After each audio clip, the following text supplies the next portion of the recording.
这天气有影是真烧热哦，除了温林38度，今仔日早起伫个高雄基丁也出现39度8的高温，一直到今仔日下晡1点为止，中央气象署已经针对全台湾18个县市来发布高温警示。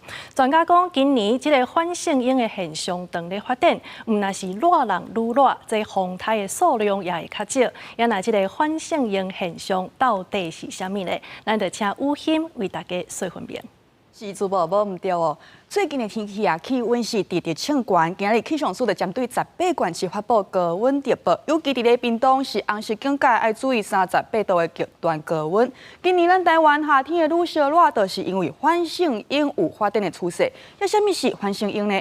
就是讲啊，伫咧赤道、中东太平洋这边海水的温度哦有降低，也规个热带太平洋海面的气压是西边这边较低，东边这边较悬。意思就是讲东风变透。东风变透会甲愈济烧热的海水流向西边，西太平洋这边海水的温度就会变烧热，对流会变旺，也水汽会变高。意思就是讲较高来落雨。澳洲啦、东南亚地区啦，伫咧反圣婴时期呢，就要注意到雨水。也反圣婴当时会来发生呢？反圣婴主要是咧春天尾也要热人的时阵会来发生，平均是2冬至7冬来发生一摆，持续2冬至3冬哦。也反圣婴发生的时阵，咱台湾伫咧热天所落的雨水会减少。气象署的预告讲，今年啊7月到9月这段中间，咱台湾因为反圣婴夏天的雨水会来减少，也伫咧秋天的时阵，东半部地区就要注意，因为东半部地区啊，尤其是伫咧东北这边呢，因为反圣婴的关系，伫咧秋冬天雨水会增加，较高落雨，甚至爱来提防大水雨。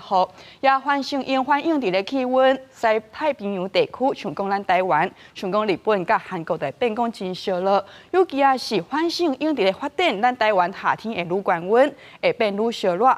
今年热人就要注意极端高温，专家提醒讲哦，这一定要提防。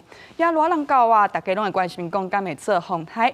即卖因为反圣婴有发展的趋势，所以伫咧西北太平洋风台的形成位置会较向西北，也而且呢会离咱台湾哦较接近。也因为离咱台湾接近，离陆地接近，海面啊形成风台的时阵，风台可能啊点无偌久，就会受到破坏。风台的强度普遍来讲呢会较弱，主要啊是以轻度风台为主。气象署就有针对今年风台形成的数量去估计，按算讲是无济。预估啊，伫咧6月到11月这段中间，风台伫今年台湾咧做的数量咧，按算呢是2粒至4粒，数量是讲正常，甚至讲啊是会较少的哦。也气象署嘛提醒讲，逐摆反圣婴事件拢无共款，历史上啊前到当无讲出现一模一样的情形，所以讲典型的特点袂讲逐摆拢出现，也是爱观察。也即卖天气又是愈来愈烧热，请观众朋友爱注意身体，避免着沙。以上就是今日解判新闻，甲时间交等由主播。